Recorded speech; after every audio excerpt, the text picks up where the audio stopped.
अस्सलाम वालेकुम आदाब। मैं सैयद जावेद हसन। श्री गुरु गोविंद सिंह जी महाराज के प्रकाश पर्व के अवसर पर बिहार सरकार 2017 से आध्यात्मिक और सांस्कृतिक कार्यक्रमों के आयोजन में गुरुद्वारा प्रबंधक समिति पटना साहिब का सहयोग करती आ रही है। इस दौरान पूरे पटना शहर, खासकर पटना सिटी की रौनक बढ़ जाती है। इसके लिए सिख समुदाय मुख्यमंत्री नीतीश कुमार का शुक्रगुजार भी रहता है। बिहार के ग्रामीण कार्य मंत्री अशोक चौधरी ने अभी हाल ही में ईद के दिन नीतीश कुमार के बारे में कहा कि आज जितना उनको प्रेम मुसलमानों से है उतना ही प्रेम सिखों से है। और जब यहाँ पर 350वां हुआ था, पंजाब में जाइएगा, हम एक बार नीतीश जी के साथ पंजाब गए थे एक कार्यक्रम में, लोगों ने उनको गुरुद्वारा बुलाया है, गुरुद्वारा में लुधियाना में, तो नीतीश जी का हाथ ऐसे चूम रहे थे, कोई पीर का हाथ चूम रहे हो। ये है भावना, ये है रिस्पेक्ट, ये है आस्था लोगों का। ये आदमी पंजाब का कोई आदमी इतना बड़ा कार्यक्रम नहीं कर पाया गुरु गोविंद सिंह का, जिस नीतीश जी ने पटना में किया। लेकिन बिहार के सिख समुदाय की रोजमर्रा की जिंदगी की एक तल्ख सच्चाई भी है। सनातनी सिख सभा के अध्यक्ष त्रिलोक सिंह कहते हैं, बिहार में सिख गांव-गांव में रहते हैं और सबसे बड़ी चीज है कि उनको अल्पसंख्यक का दर्जा तो यहाँ है, परंतु अल्पसंख्यक का जो उनको योजनाओं का लाभ मिलना चाहिए बाकी नहीं मिल पाता है। अक्टूबर 2023 में जारी हुई जाति आधारित सर्वेक्षण की रिपोर्ट के मुताबिक बिहार में सिखों की आबादी प्रदेश की कुल जनसंख्या का 0.01% है। यानी प्रदेश की 13 करोड़ 7 लाख की आबादी में सिखों की आबादी 14,753 बताई गई। हैरत है कि ये थोड़ी सी आबादी कई बड़ी समस्याओं से जूझ रही है।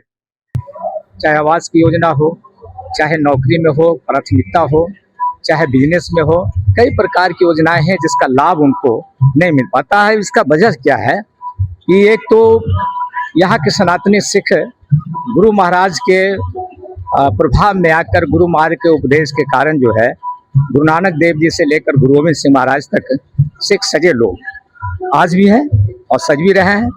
लेकिन कई जातियों के लोग सिख धर्म को अपनाने का काम किया है, लेकिन उनका लाभ वो भी नहीं मिल पाता है। तो हम लोग भी लगातार मांग किए कि उनको जिस तरह से जातियों का लाभ उनको मिलना चाहिए, नहीं मिल पा रहा, ये भी मिलना चाहिए उनको। पटना साहिब के विधायक रत्नेश कुमार ने इसी साल फरवरी में संपन्न हुए विधानसभा के बजट सत्र के दौरान सिखों की इस समस्या को सदन में उठाया था। हमने इस बार बिहार विधानसभा के सत्र में यहाँ के अल्पसंख्यक समाज मेरे क्षेत्र में काफ़ी बड़ी संख्या में रहते हैं और उनका सबसे पवित्र स्थलों में से एक पटना साहिब गुरुद्वारा है यहीं पे। तो वहाँ के सभी लोगों ने मुझसे संपर्क किया कि अल्पसंख्यक का तो दर्जा सिख को मिला है, लेकिन एक अल्पसंख्यक होने के नाते वो सारी सुविधाओं से आज भी वंचित है, क्योंकि उनका कैटेगराइजेशन नहीं हुआ है। ना EWS में वो आते हैं, ना किसी रजिस्ट्रेशन पोर्टल्स पे वो आते हैं, ना अल्पसंख्यक कल्याण की जो बिहार सरकार और केंद्र सरकार की जो योजनाएं चल रही है उसका कोई उनको लाभ मिल पाता है। तो मैंने विधानसभा में कहा कि उनका कैटेगराइजेशन करके और अल्पसंख्यक की जो सारी सुविधाएं वो उनको मिले, चाहे रिजर्वेशन पॉलिसी में मिले, चाहे उनके अल्पसंख्यक कल्याण के जो छात्रवृत्तियां हैं वो भी मिले, अल्पसंख्यक विद्यालय कॉलेजेस में जो उनके लिए एडमिशन के लिए जो सीट्स रिजर्व रहती है वह भी मिले, और अल्पसंख्यक कल्याण के लिए जो भारत सरकार और बिहार सरकार कई तरह की स्कीम चला रही है उसका लाभ उसमें मिले। संसदीय कार्य मंत्री विजय कुमार चौधरी ने सरकार की ओर से आश्वासन दिया कि सरकार सिख समुदाय का जल्द ही सब कैटेगराइजेशन करेगी।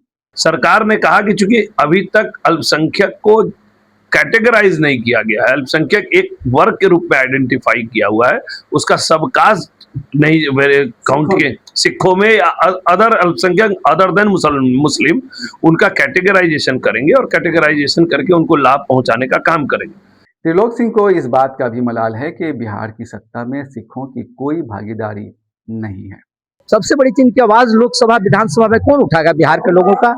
हमारा एक भी राजनीतिक में प्रतिनिधित्व नहीं है, हमारा एक भी यहाँ का सांसद सिख समाज के नहीं है, ना ही विधान परिषद में है, ना ही विधायक है, तो हमारा आवाज तो उठा नहीं पा रहा है। हम तो दूसरे लोगों से कहते हैं तो आवाज उठती है। तो हम सरकार से भी मांग करते हैं कि सिखों को सत्ता में भी भागीदारी मिले, विधान परिषद में हो या राज्यसभा में हो, उनको मिले ताकि हमारी आवाज वो उठा सकें। बिहार राज्य अल्पसंख्यक आयोग के उपाध्यक्ष और गुरुद्वारा प्रबंधक समिति के पदाधिकारी सरदार लखविंदर सिंह लखा इस बात से सहमत नहीं कि मौजूदा सरकार में सिखों के साथ बिल्कुल ही इंसाफ नहीं हुआ है।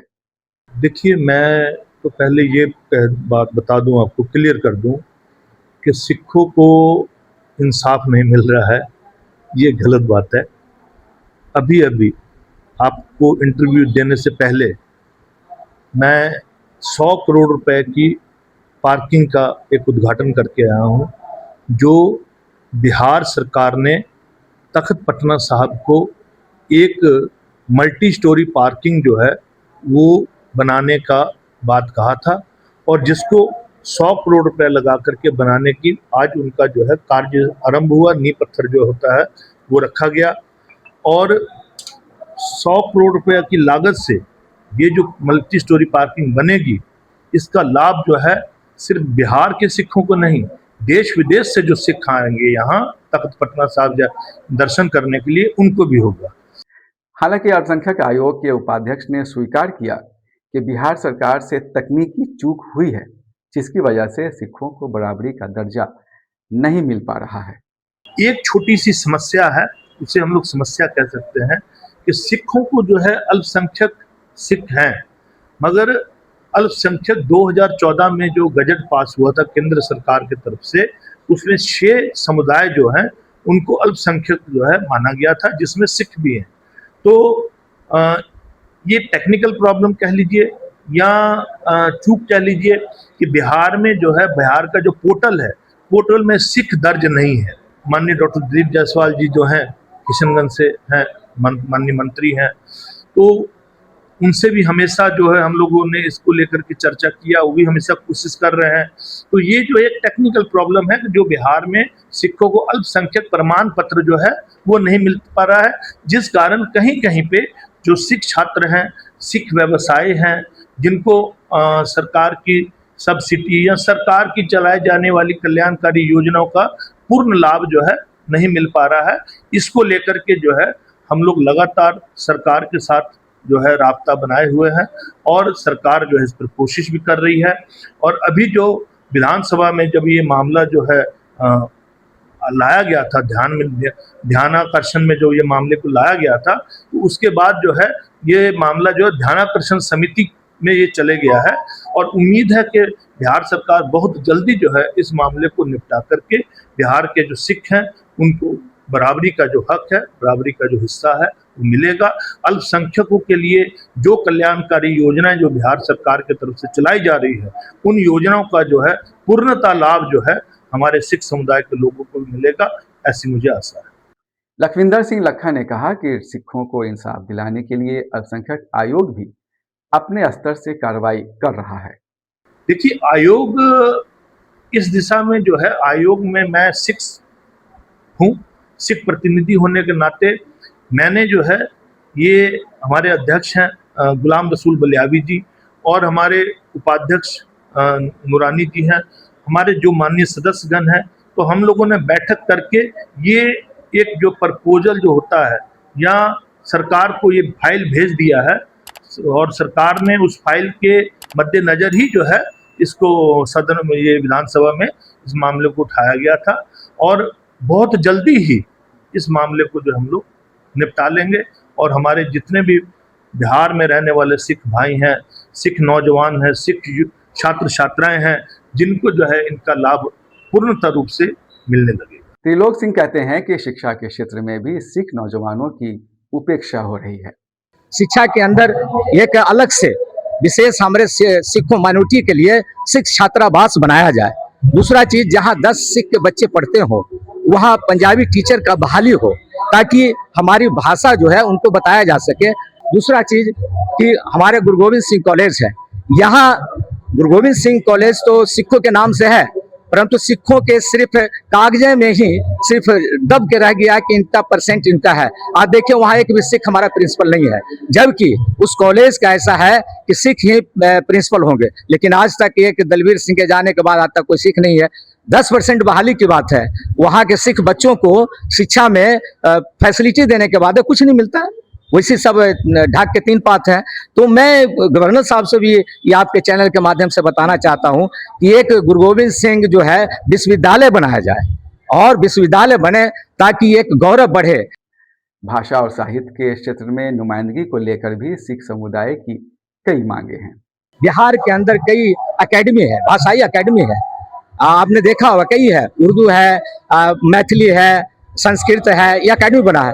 लेकिन हमने इसकी मांग किया था कि भाई पंजाबी भाषा के, गुरुमुखी भाषा को प्रचार और प्रसार के लिए, विकास के लिए हमारा भी एकेडमी, जो गुरुमुखी एकेडमी बने, ताकि हमारे भी भाषा को लोगों की जानकारी हो, धर्म प्रचार का काम किया जा सके। कि गुरु गोविंद सिंह महाराज साहित्य के बहुत बड़े विद्वान थे, शक्ति और भक्ति उनके अंदर में था, और ये साहित्य था। और यहाँ गुरु गोविंद सिंह महाराज का जन्म हुआ है, और इस स्थान से देश विदेश के करोड़ों लोग सिख समाज के अलावा अन्य लोग जुड़े हुए हैं, तो साहित्य में भी हमें मिलना चाहिए। इस वीडियो को बनाने के दौरान ये बात भी सामने आई कि सिखों की बहुत बड़ी संपत्ति पर भू माफिया का कब्जा है। हम पूरे बिहार का भ्रमण किया है, और गुरु नानक देव जी महाराज 1506 में जब पहली यात्रा, उन्हें 4 यात्राएं शुरू की थी, तो सबसे पहले पूरब की यात्रा की थी, तो बिहार भी आए थे। उसके बाद उनके लड़के आए, बाबा श्री चंद जी, फिर उसके बाद गुरु तेग बहादुर जी यहाँ आए, और गुरु गोविंद सिंह महाराज का यहाँ जन्म हुआ।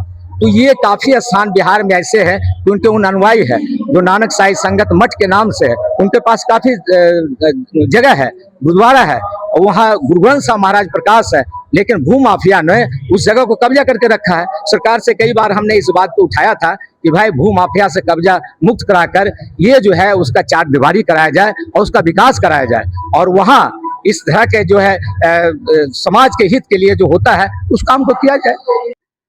इन संपत्तियों पर से नाजायज कब्जा हटाने के लिए सिख न्याय परिषद के गठन की मांग होने लगी है।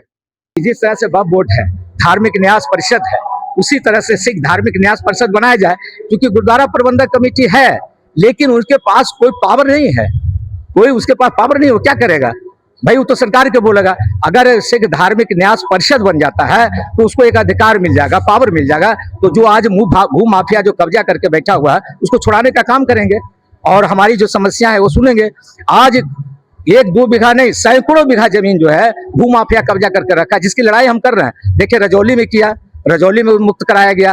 आपका गया में एक बहुत ऐतिहासिक जगह है जहाँ गुरु नानक देव जी गए थे, वहाँ एक ऐतिहासिक है, उन लोगों ने कब्जा करके रखा। वैशाली में रखा था, मुंगेर में रखा हुआ है, फिर उसके बाद आप बिहार शरीफ में रखा हुआ था, अभी जो है नवादा में रखा हुआ है, और गया में रखा हुआ। बहुत सारी ऐसी जगह, मानपुर में सैकड़ों एकड़ जमीन भू माफिया कब्जा करके रखा हुआ है। तो ये तो सरकार, इस पर अब सरकार को चाहिए। अभी तो हमारे उप मुख्यमंत्री हैं विजय सिन्हा जी, तो मैं विजय सिन्हा जी से कहूंगा कि ऐसा डीएम को आदेश दें कि आपके क्षेत्र में कितने ऐसे स्थान हैं जो ऐसा जो भू माफिया कब्जा करके रखा है उसको मुक्त कराने का काम करे। पटना साहिब के विधायक रत्नेश कुमार कहते हैं कि उनका प्रयास है कि आगामी जनगणना के दौरान ही सिखों के सब कैटेगराइजेशन का काम भी हो जाए।